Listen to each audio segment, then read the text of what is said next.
Hey everybody, what is going on? Hexlex here. I got another Master Duel video for you. So we are coming back to Sky Striker, which, much like our last deck profile of Adventure Phantom Knight, it's actually been a minute since I've played this deck in particular. But the deck is something I've been meaning to come back to pretty much ever since Triple Tactics Thrust came out. This card was a huge boost in support to the Sky Striker deck. Obviously, being able to search any normal spell card in a deck that very much relies on its normal spell cards, particularly the Mobilize Engage, it ends up being very, very good. Of course, Thrust is just a very good card in general, too, right? So, but it's not just Thrust being released that has kind of like shifted the meta to be a little bit more in favor of Sky Striker. It's a few other factors, too. It's the Shizuku cards mostly being gone. There is still one of each shuffler, so you might still encounter it, but you know, it's a lot more rare than it's been in the past. And of course, the shufflers putting back spell cards has been a big issue for us in the past, or for Sky Striker decks, I should say, right? There's also the bestial monsters, although those are still seeing a fairly decent bit of play. Them banishing the Raye is definitely not as common as it was in like tier limit format. And then there's also the matter of Kashira Riseheart. That card, of course, now sees much less play, which means our spell cards are more likely to go to the graveyard, which is, of course, better for us. So, before I get too much into this deck profile here, though, I real quick want to give a shout-out to a YouTuber, Lond. I hope I'm saying that right. Lond is a Master Duel player, or at least I saw their Master Duel videos about Sky Striker. They seem to keep up with the deck quite a bit and are very knowledgeable about it. A lot of the inspiration, pretty much a lot of this build, both main and extra deck, are very much taken from some of the lists they've used, and I found that this list was very, very good. My main deck is like a little bit different. I think they were on 41 cards and maybe some slightly different ratios. Like, I know they were playing Raigekis and Change of Heart, which I don't play.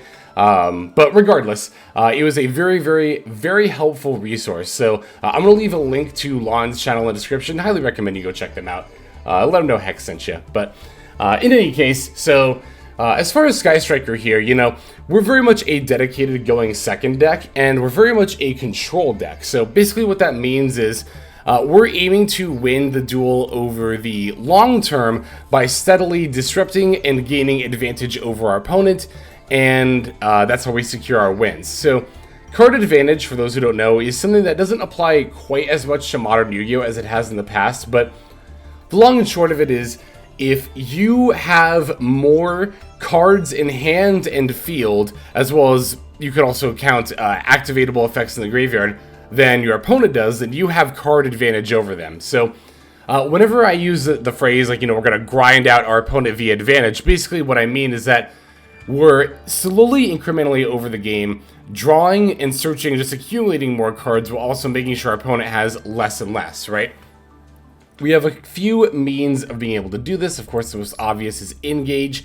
Engage being able to both search and draw. Very, very good. We also have Multirole. Multirole allows us to reset the spell cards that we've used and use them again, gaining us advantage, even as something as simple as like Desires, drawing 2 cards, right?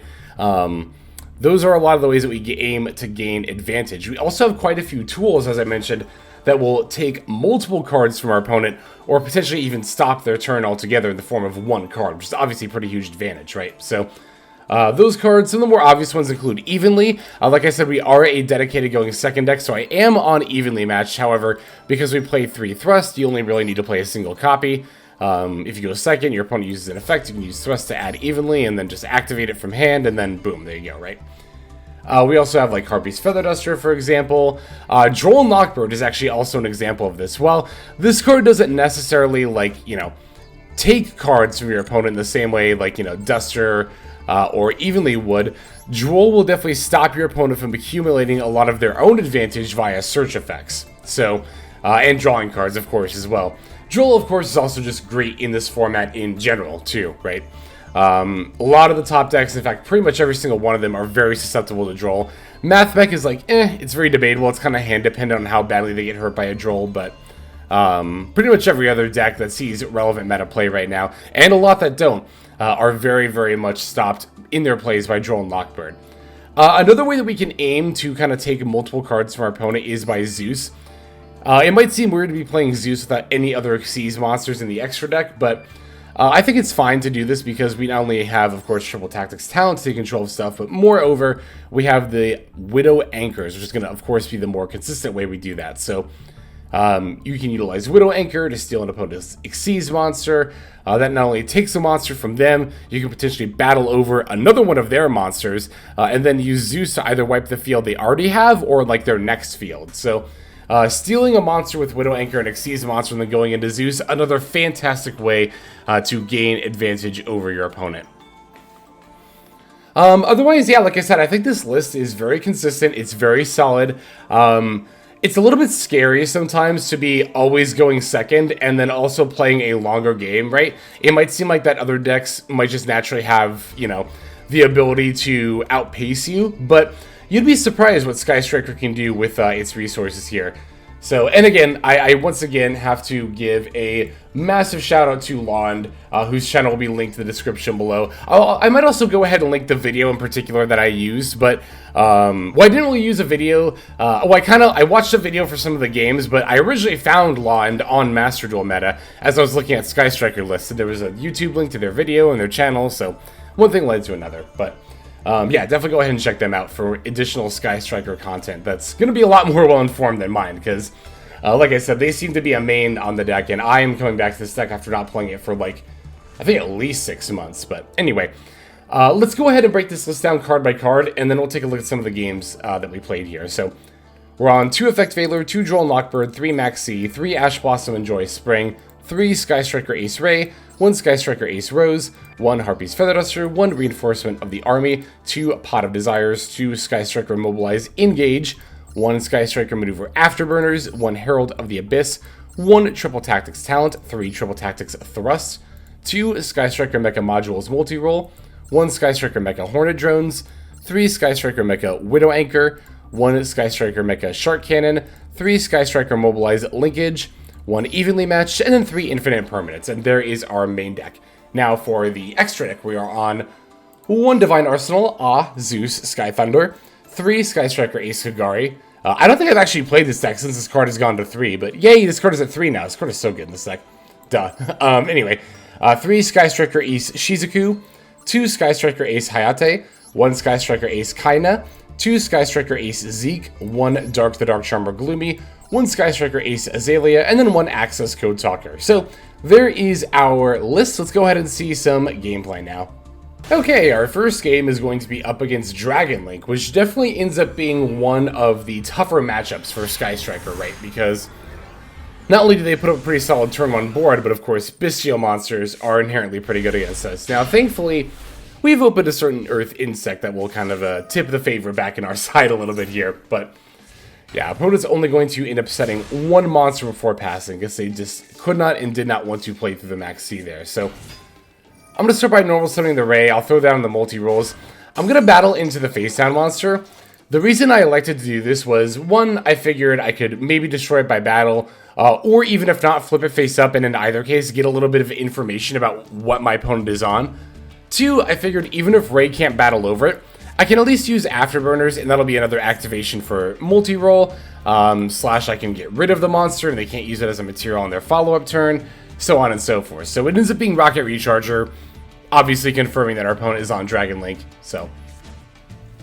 Still in the battle phase, of course, I'm going to link off the Raye for Hayate using her effect. Hayate effect will send, what actually did I end up sending there? It went by a little bit quickly. I sent the Engage. So I might not normally send Engage here, right? But the reason that I'm doing it is because I already have Multirole set up. A lot of the time on your first turn, which is often going to be the second turn of the duel, if you're using Hayate to bin a card, it might seem like, oh, I'll just bin Engage and then I can search a card and I'll be good, right? But if you're going to use Engage to search a spell card and you're not getting an additional draw, you probably just want to send the spell card that you wanted to search anyway. The reason being that Shizuku can then add Engage from the deck to the hand during the end phase, which you can't do if Engage is in your graveyard. Now, here in this case, we have a multi-roll, which means I can just set the Engage from my graveyard before the Shizuku activates during the end phase, and then use the Shizuku, and then add an Engage. So, I want to talk about that specifically, because that does end up being decently important a lot of the time. Not even just a lot of the time, I think pretty much every time. So, opponent is going to Druid Swarm here. in response to the, what is it called, the recharger being destroyed. That's 100% fine with me. I'm just going to end up using the Shark Cannon, and then as a result, I'll use the Multirole, or not the Multirole, sorry, the Widow Anchor, which can now take control of an opponent's monster. So, normally you would want to link off into Zeke, however, because then you could go Zeke into the Shizuku.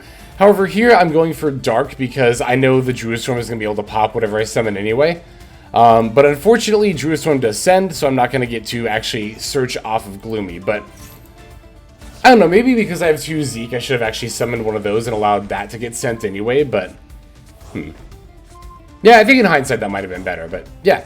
Now during the end phase I can use Multirole. We'll set the Widow Anchor and the Shark Cannon as disrupt during our opponent's turn, and then we also have the Engage as follow-up during our turn. So they're going to start by activating Branded Regained. I want to, while Regained is still on the chain link, chain the Shark Cannon and banish the Druid Storm in their graveyard here.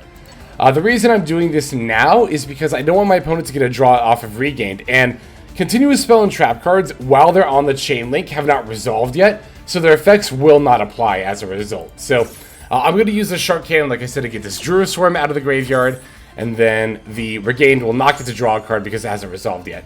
It looks like my opponent doesn't have any more plays. I wonder if they have a Wyvern Burster in hand, actually. I'm wondering that because, you know, they haven't made any plays yet. Evenly, probably just the worst card I could have drawn here, honestly, but we'll still use Engage to summon the Raye. I'll battle with Raye and then link it to the Hayate. One important thing to note about the Multirole is that it does banish the spell cards that get set back up again, right? So you do want to be mindful of that if you're trying to get 3 spell cards in your graveyard. Here, I'm just going to use the Hayate to send the Widow Anchor, and then I'll set up the Shizuku, right? I'm going to use the Multirole to set that Widow Anchor onto the field, and then now, because Engage was banished and not in the graveyard, I can use Shizuku to add an Engage for the next turn here. So, looks like they managed to top deck a quick launch here. They're going to activate that and then go for the Rocket Tracer, specialing an Absorrouter, which will allow them to link off into the Heraldic Seal of the Heavenly Spheres here. Absorrouter also gets to add the Rocket Tracer. Now they're going to be activating the Boot Sector Launch. Boot Sector Launch will go ahead and special that Rocket Tracer to the field. But I'm going to use my Imperm here. I'll use Imperm to negate, just in case I need to spell later, for whatever reason, but yeah, we'll definitely negate Rocket Tracer. Looks like they're going to link off once again. This time they're going for their own Sky Striker monster, actually. Sky Striker Ace Azalea. I'm going to totally allow Azalea to pop the Multirole. That's fine here. Oh, no, Collapse Serpent, not Wyvern Burster. Collapse Serpent was their last card. Yeah, that actually did not end up being fine because of the... oh, no. Azalea's light. It was... or dark, rather. The light monster was the Seals. That's what it was. Okay. Yeah, they'll manage to get a Ball Drake here, and it looks like they're going to link off the Collapse Serpent and the Ball Drake. Or, sorry, not link, but rather Synchro for the Chaos Angel. Chaos Angel gets to banish the Shizuku, or at least it's going to try, but I'm going to use one of my Widow Anchors. And at this point, I can already see the path to victory here, right? They will get to search for the Wyvern Burster via the Collapse Serpent and then summon it and battle over my Shizuku, but I think, already have everything I need right here. I just need to get, oh, no, because they sent Multirole. Here's the thing, right? I can engage and then also send whatever spell I search to the graveyard. That's a total of 3 spells then in the yard. The Desires here is also definitely going to help. But from there, I can just use the Afterburners to clear off the Wyvern Burster and Regained. And then the Widow Anchor is able to steal the Chaos Angel. So, yeah, that's just what I'm going to go for here. I just need to make sure, like I said, that I had 3 spells lined up in the graveyard before I did this. And even if our opponent was at more than exactly 3,500, you might have noticed that I added the Linkage from deck to hand at some point there. The Linkage could be used to send off the Chaos Angel in order to summon a Sky Striker Ace monster, which I actually don't know off the top of my head if I had both a Light and a Dark monster in graveyard, but if our opponent was at 5,000, maybe even 6,000 life points, we could have also still taken them out in just one turn here. So, yeah, I thought that was a pretty good first duel to show, because it shows not only a relevant matchup in the form of Dragon Link, but again, one that tends to be a bit tougher for Sky Striker a lot of the time. And yes, we did have Maxx for turn 1, but we definitely still had to play. It was a 6-turn game, so we had a lot of turns where we weren't on the backbone of Maxx to make our plays be enough there. So let's go ahead and take a look at our next game. Alright, Vanquish Soul is going to end up being our next opponent here. Yeah, Vanquish Soul, I mean, I've talked about this before on the channel, but it's a really good deck. It's definitely a tier 2 deck. I think I slightly underestimated it when it first came out. It ends up being a lot better than I initially thought, but here, funnily enough, I'm actually taking the first turn. I think what happened, if I'm recalling correctly, is I was just on autopilot mode. I won the coin flip and I clicked go first, and it's like, oops. You actually are, even if you win the coin flip, supposed to actually intentionally go second. But, whatever. It's fine. I'm just going to go ahead and normal the Raye we have, link it off for Shizuku, set the Widow Anchor, and then I'll add the Engage here.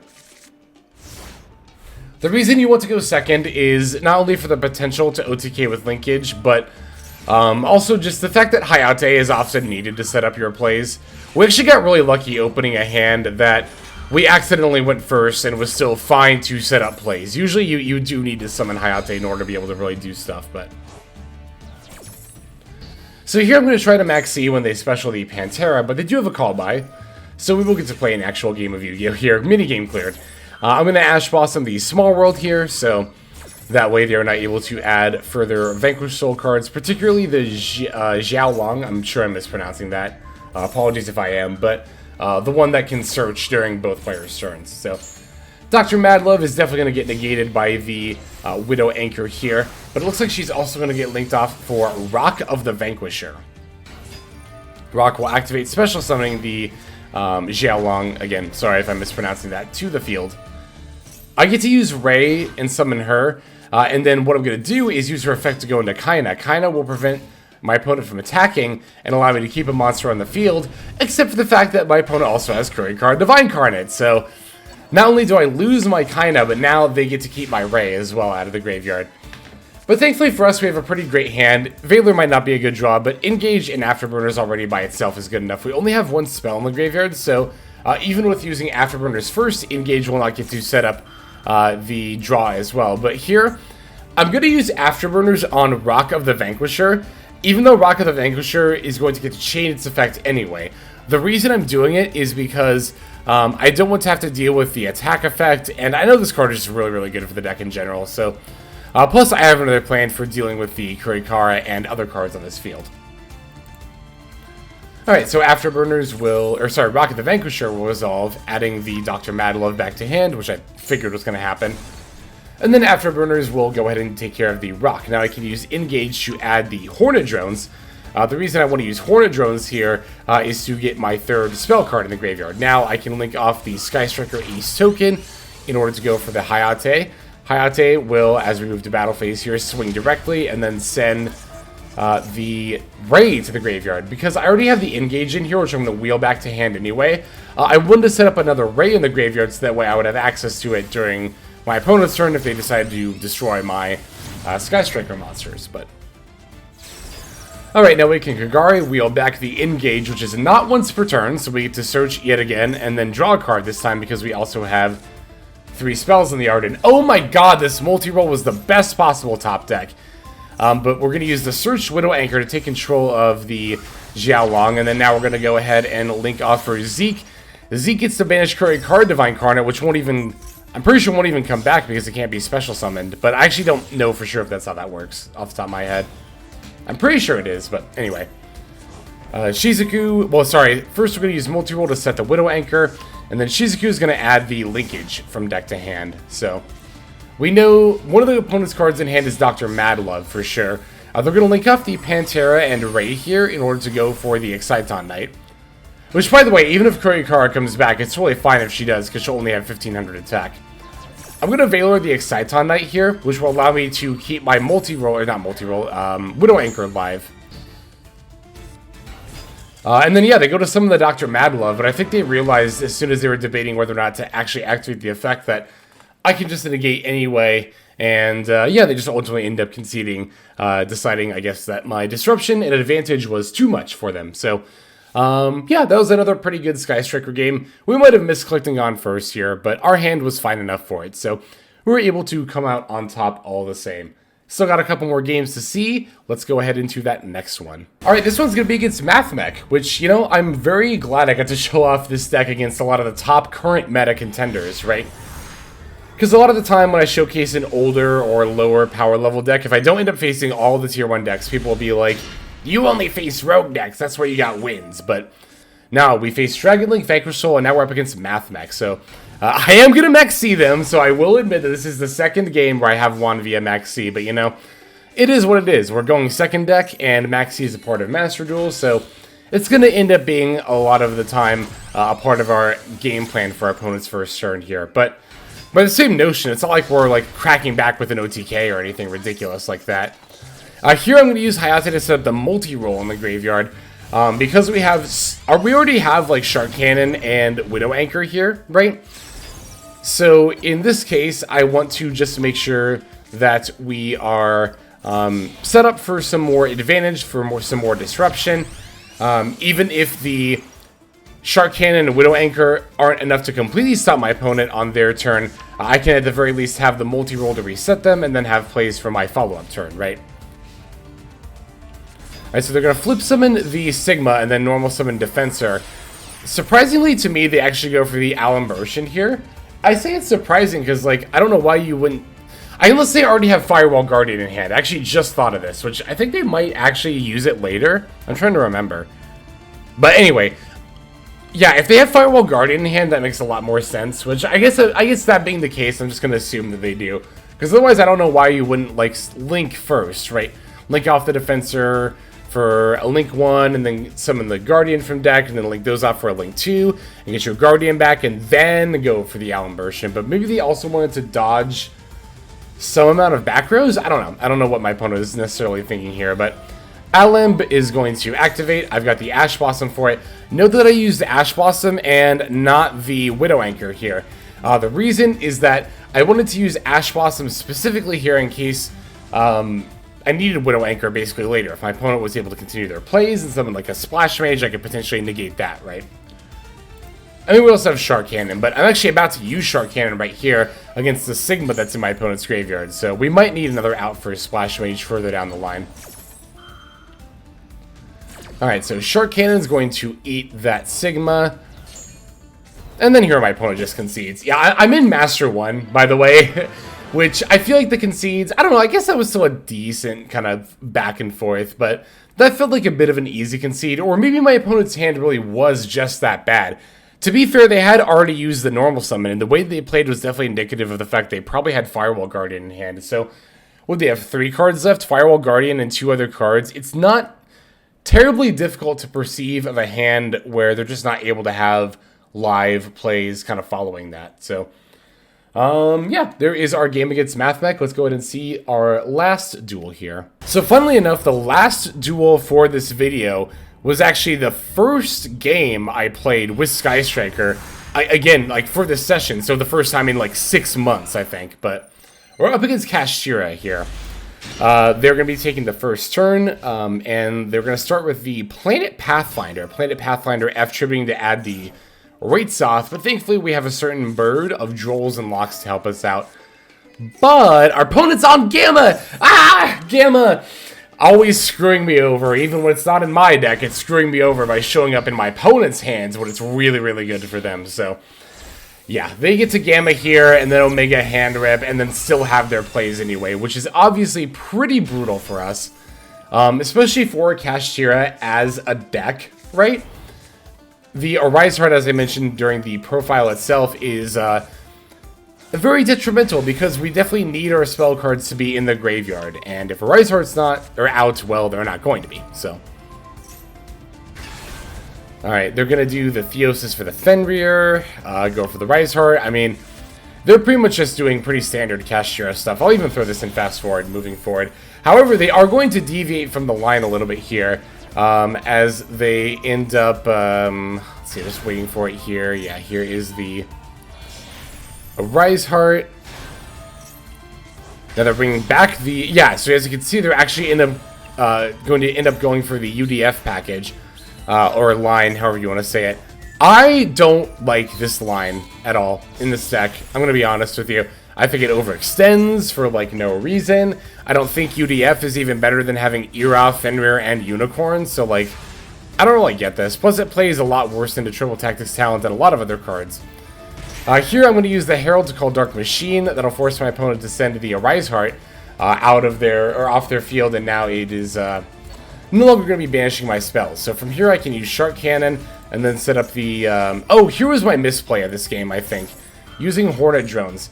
The reason I activated Hornet Drones here was because I thought I needed a third spell in the grave, but I totally forgot that my opponent attached my own desires with the Arise Heart. So I already had 3 spells in the yard. My plan here was to use Widow Anchor, steal UDF, and then go into the Zeus, right? So I could have actually saved the Hornet Drones, which definitely would have been very, very helpful later. Again, I thought I needed to put a third spell in the graveyard. That was just a totally negligent, not bothering to check my graveyard play there, so. But all the same, I will still go for the, what is it called? The Zeus here. And, I mean, we are not, like, necessarily taking the advantage here, but we do still have the Zeus with 2 board wipes, not even just 1. I'll have to use the one here as my opponent activates Birth, but I don't know. I don't like this. To be fair, they don't have anything here. They're just going to set a card and then pass. Yeah, it's too bad. Well, here's the thing, though. If I had Hornet Drones, I wouldn't even be able to activate it here because I'd have a monster in the main monster zone. Oh, but maybe... Oh, but I could have put Zeus. But then I can link summon if I put Zeus in the EMZ, right? So... yeah, it's weird. It's overall a really weird situation. I wonder if maybe even... because I was kind of thinking to myself that having the Hornet Drones is... or not having the Hornet Drones, rather, is like why I lost this duel. Oh, and Skill Drain here as well is another reason why I lost this duel. Although, to be fair, if they hadn't had Skill Drain, they could still, like, have plays... you know, following my Zeus having 0 materials here, to be fair.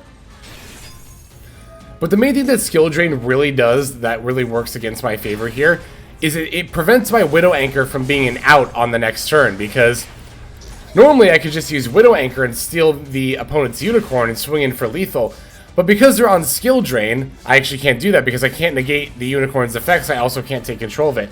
I also don't know why we're playing Skill Drain in Kashtira. This card seems awful in this deck, but the fact that it's an awful tech is unfortunately not going to keep it from allowing my opponent to ultimately take the W here. As you can see, we're going to top deck a Multirole.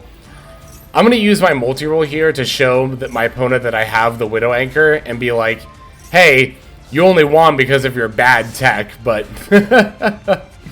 I guess to my opponent, that's probably just going to reaffirm them that Skill Drain is good to play in Kashtira. It's not, by the way. It's definitely not. But we are going to end up taking an L. But, you know, we not only had to make our opponent really work for it in a 9-turn duel, it's only because our opponent is playing non-optimal tech that they were able to stop my Widow Anchor from taking their Unicorn and swinging in for lethal here. So this very easily could have been a W in a lot of matchups here. But in any case, it is what it is. That's going to go ahead and do it for this video. Thanks everybody so much for watching these games. Let's go ahead and move now to our outro. Alright everybody, that's going to do it for this video. Thank you for watching it all the way to the very end. That means a whole lot to me, and it's also a fantastic way to support the channel. And if you're interested in supporting the channel in other ways besides YouTube, there are plenty of ways to do that. If you check out the description below, you'll find a bunch of links down there. One of them goes to my Patreon. You're actually seeing the names of everyone subscribed to the Patreon on the screen right now. So if you're interested in getting your name in the credits here at the end, if you want to see more daily Master Duel content, or if you're interested in one-on-one private coaching sessions, I offer all of that on Patreon. I also stream live on Twitch. Feel free to go ahead and click that link and follow and or subscribe there. I also have the Discord community, if you want to follow that link, where hundreds of duelists have already signed up. Free to join, and you can just come hang out, talk about the game, and chill in general. Final link that's going to be in the description is my Twitter. You can follow that if you want some more notifications of what's happening with the channel. So, all in all, thank you all so much for watching, and I hope you have a fantastic day.